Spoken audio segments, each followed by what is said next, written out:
Que ça a été chaud les postos, quel match équilibré entre l'Olympique Lyonnais et le Paris Saint-Germain, mais le Paris Saint-Germain prend les 3 points, le Paris Saint-Germain prend la première place, surtout après le match nul de Marseille et de Lens cet après-midi. Paris prend 3 points très importants pour la course au titre, surtout avant la trêve internationale, ça tombe très bien. On a vu des bonnes choses, mais on a vu aussi de mauvaises choses. Et très clairement, ce soir, on va pas se mentir, si on tombe contre une très grosse équipe du style Barça, Bayern, Real Madrid, ce soir, on est en grande difficulté. Parce que très clairement, on peut tenir jusqu'à la trêve comme ça, mais il nous manque très clairement un défenseur central supplémentaire et surtout un neuf, un vrai neuf. Alors on a vu aujourd'hui que le rêve de Campos, c'était de recruter Lewandowski pour l'associer avec Kylian Mbappé. Là, on a vu que ce soir, ça aurait pu aider. Parce que certes, on a marqué très tôt dans le match.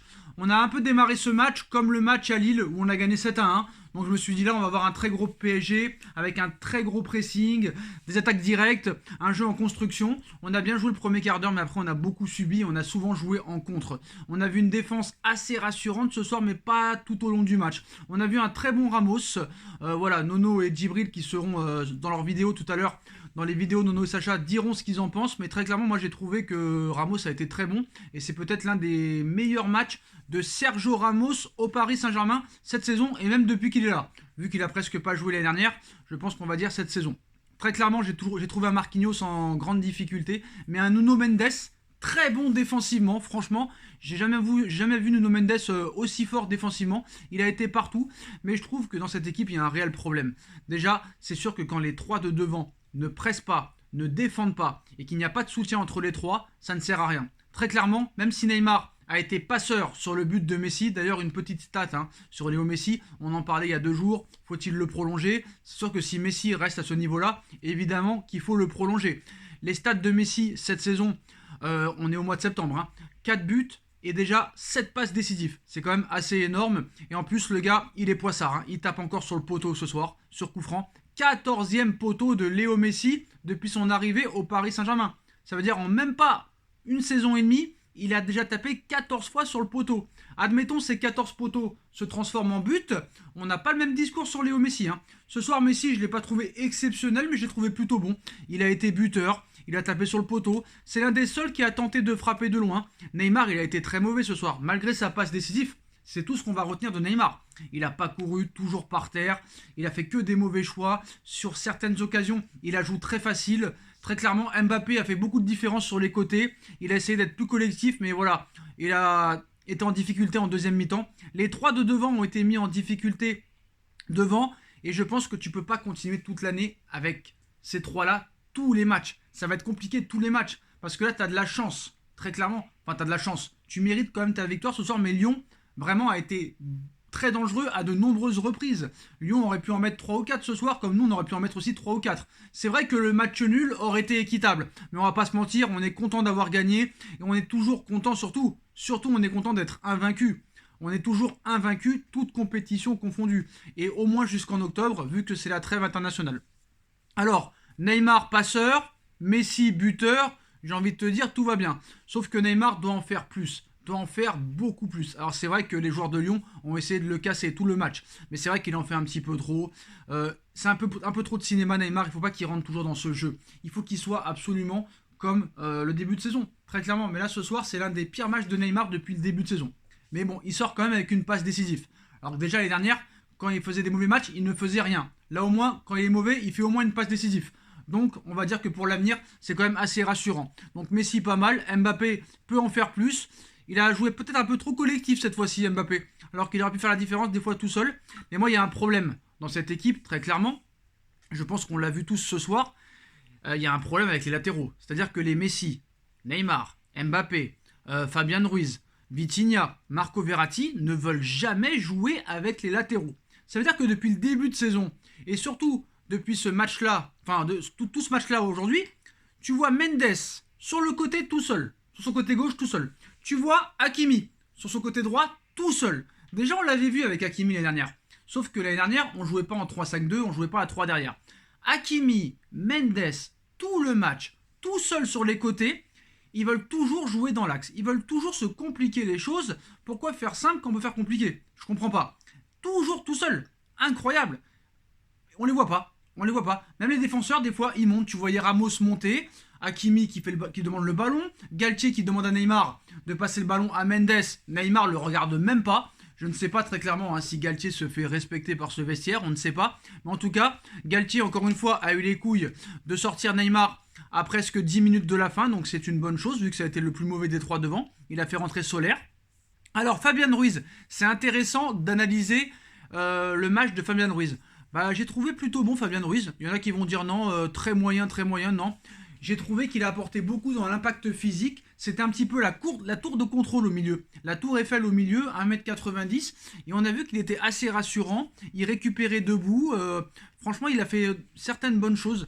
C'est très intéressant, Fabian Ruiz. Après, en deuxième mi-temps, ça a été un peu plus compliqué. Je pense qu'il n'a pas encore 90 minutes dans les jambes. On a vu, il a été sorti, remplacé par Vitinha. Mauvaise nouvelle pour Marco Verratti. Alors, Marco Verratti, d'accord, il a été un petit peu en difficulté pendant ce match, mais il a fait quelques débordements, quelques dribbles totalement incroyables. Quand il ressort le ballon de la défense, il n'y a que lui qui n'a pas peur de dribbler 3-4 joueurs, par peur de perdre le ballon. Ça fait 10 ans qu'il fait ça. Après, le seul problème avec Verratti, c'est toujours des cartons jaunes bêtes, toujours à parler avec l'arbitre, ça ne changera rien, strictement rien, mais bon, il n'y a aucun entraîneur qui a réussi à lui faire comprendre ça. Les relances de Donnarumma, toujours aussi compliquées, toujours aussi craintif, toujours aussi peu doué balle au pied, et ça reste compliqué Donnarumma, qui est quand même bon sur sa ligne, il est quand même rassurant au niveau des prises de balles. Au niveau des sorties, il a fait des progrès aussi, il est beaucoup sorti ce soir, il s'est imposé, il a été viril sur les sorties de balles, mais c'est vrai que la relance au pied, le jeu au pied est assez catastrophique, et je pense que c'est dommage que Donnarumma attend trop longtemps pour dégager le ballon très clairement. Et toujours se mettre en difficulté en passant le ballon, en te mettant en danger, et un jour ça va se passer ce qui s'est passé contre le Real, ça c'est sûr qu'on va y avoir le droit. Donc je trouve que là quand même on a une grande marge de progression devant nous, Et bon, il va falloir tenir jusqu'au mercato, mais là, après la trêve, on va jouer 2 fois Benfica, on va jouer la Juve, on va jouer Marseille, et là on verra bien ce que ça va donner. Mais c'est vrai qu'on avait l'habitude en début de saison de voir vraiment des gros matchs avec beaucoup de buts. Et là, depuis quelques matchs... Alors ce qui est bien ce soir, c'est qu'on a fait un clean sheet. Et là, si je ne me trompe pas, c'est le 5e clean sheet en 11 matchs. Donc on n'a même pas fait la moitié de clean sheet. Donc il y a vraiment un problème défensivement. Et heureusement que ce soir, les défenseurs de Lyon sont très maladroits. Parce que ce soir, tu tombes sur une attaque du Barça, une attaque du Real, une attaque du Bayern. T'es vraiment mis en difficulté.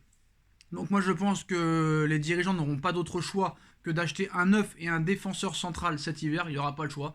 Par contre, je ne suis pas si sûr que ça, on en reparlera, qu'il faut recruter Skriniar. J'ai vu Skriniar cet après-midi, il a été totalement catastrophique. Je crois qu'il a été noté 3 par la Gazzetta dello Sport. Il a mis un but contre son camp, excusez-moi. Il a été débordé de partout.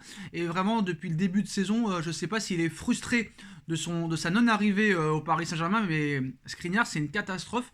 Et Nasser a très bien fait de ne pas avoir mis 80 millions d'euros sur ce joueur, surtout à un an de la fin de son contrat. Je pense qu'il y a beaucoup mieux à aller chercher cet hiver. Par exemple, Dissassi de Monaco qui a fait un bon match cet après-midi. J'ai regardé le match contre Reims, très très bon. Bon, après, les entrées en jeu, pour moi, sont toujours aussi tardifs du côté de Galtier. Faut pas commencer à imiter Pochettino parce que c'est pas pour ça qu'on a laissé partir Pochettino pour faire la même chose. C'est pas possible parce que je sais ce que vous allez dire en commentaire. L'année dernière, on s'est baladé à Lyon. Je me rappelle, on s'était baladé, on avait gagné 4-2, je crois, si je me souviens bien. Mais là, ce soir, on aurait pu gagner aussi 4-2, très clairement. Mais voilà, les deux équipes ont été maladroites devant le but. Les deux gardiens ont fait un très bon match. Voilà, le Paris Saint-Germain doit très clairement monter de niveau, que ce soit dans tous les compartiments du jeu, en attaque, au milieu, au niveau des latéraux, au niveau de la défense et au niveau du gardien. Il va falloir aussi que Galtier fasse comprendre à cette équipe qu'il faut jouer avec les latéraux, surtout dans ce système de jeu. Très clairement, les latéraux sont toujours libres sur leurs ailes. On leur passe jamais le ballon. Déjà, Hakimi, l'année dernière, on lui passait jamais le ballon. Mais bon, c'est parce que Messi voulait toujours faire la passe à Di Maria et Di Maria à Messi. Mais là, franchement, Mendes, Hakimi, tout seul dans le but, tout seul sur leur côté, excusez-moi, mais moi je serais à leur place, j'en aurais ras le cul. Et on a vu qu'en deuxième mi-temps, ils en avaient marre d'avancer, parce qu'ils savaient très bien qu'on n'allait jamais leur passer le ballon. Donc je pense que Galtier leur a dit très clairement de rester un peu plus bas en deuxième mi-temps, parce qu'il savait très bien que les Neymar, les Verratti, les Vitinha, les Mbappé, les Messi, ils leur passeraient jamais le ballon. Il va falloir régler ce problème, parce que si tu continues en 3-5-2 toute la saison et que tu ne fais jamais de passe avec les latéraux et que tu ne joues jamais avec les latéraux, comment vas-tu faire pour te créer des occasions? Non. Neymar, Messi, Mbappé, vous pouvez pas dribbler toute la défense et aller au but, c'est pas possible, ce n'est pas possible. Voilà. Donc Mbappé, lui, il fait des différences sur les côtés, mais Messi et Neymar, ils ont été mis en difficulté au milieu de terrain. Pareil pour Verratti et Ruiz au milieu, même Ramos quand il montait. Non, il faut jouer avec les latéraux. Les latéraux vont apporter des choses, vont apporter des centres. Et même Hakimi, à un moment donné, je sais pas ce qu'il a fait, il aurait pu tirer tranquille, il fait la passe à Mbappé, jamais. Hakimi a ce pouvoir aussi d'avoir une très grosse frappe, excusez-moi, et de marquer des buts. Donc pas la peine toujours de faire la passe à Mbappé. Est-ce que Mbappé t'aurait fait la passe, lui? Je suis pas aussi sûr que ça. Donc voilà. En tout cas, les Postos, 3 points. Déjà, ça c'est le principal. On reste invaincu. Il faut qu'on reste invaincu au moins en championnat toute la saison. Je pense qu'on peut le faire. Alors 3 points très importants. Je voulais parler aussi de Danilo. Danilo qui a été très solide. Et pour moi, à l'heure actuelle, j'ai pas peur de le dire. Bon, Ramos, d'accord, il a fait un gros match, mais c'est vraiment son seul gros match, Ramos, depuis le début de saison. Son gros match accompli, j'ai envie de te dire. Mais sur la régularité, sur le long terme, c'est Danilo qui est le meilleur défenseur central de cette équipe à l'heure actuelle. Danilo, ce soir, a été vraiment très solide. Mendes a été très solide aussi défensivement. Mais Hakimi et Mendes, ils n'ont pas été servis, les pauvres. Parce que Mendes, il aurait pu aussi être homme du match ce soir. Mais il n'a pas été servi, les deux n'ont pas été servis. Et pour moi, je ne sais pas si vous êtes d'accord avec moi, mais il y a eu une grosse souffrance en deuxième mi-temps. Moi, j'en pouvais plus. Je suais, j'avais mal au cœur. Il ne faut pas être cardiaque pour regarder le Paris Saint-Germain en deuxième mi-temps. Parce que franchement, en deuxième mi-temps, j'ai eu peur qu'on en prenne un. Moi, je me suis dit, ça va finir soit à 2-0, soit à 1 partout. Mais j'ai vraiment eu peur. Mais Marquinhos, faut en parler. Marquinhos, pas du tout serein. Voilà, très clairement, il a baissé de niveau. Là, il n'est plus l'ombre de lui-même. Je pense que là, très clairement, il est de plus en plus mauvais à chaque match. C'est mon avis. Voilà, c'est mon avis. Pour moi, Marquinhos a été encore assez catastrophique ce soir. Et surtout, le gros problème à chaque match, c'est qu'on mange la feuille de match. On mange la feuille de match. On peut se sécuriser en marquant le deuxième, en marquant le troisième, et on rate trop d'occasions. Trop de mauvais choix de Neymar, trop de mauvais choix de Kylian Mbappé, et ça devient brouillon, et tu te rends le match difficile, alors que tu peux mener 3 ou 4-0 déjà en une mi-temps. Et ça, c'est pas possible. Ça pardonnera pas en Ligue des Champions. On rate trop d'occasions, on mange trop la feuille de match. Il y a trop de mauvais choix offensivement. C'est pour ça qu'il manque un 9, et c'est pour ça qu'il manque un défenseur central, très clairement. Donc voilà les postos, voilà mon débrief. Dites-moi en commentaire ce que vous en pensez. On like, on partage, on commente, on s'abonne. Et on se retrouve dans quelques minutes avec Djibril et Nono sur la chaîne Les Vidéos Nono et Sacha. Le lien est en description. A tout de suite les postos. Tchuss.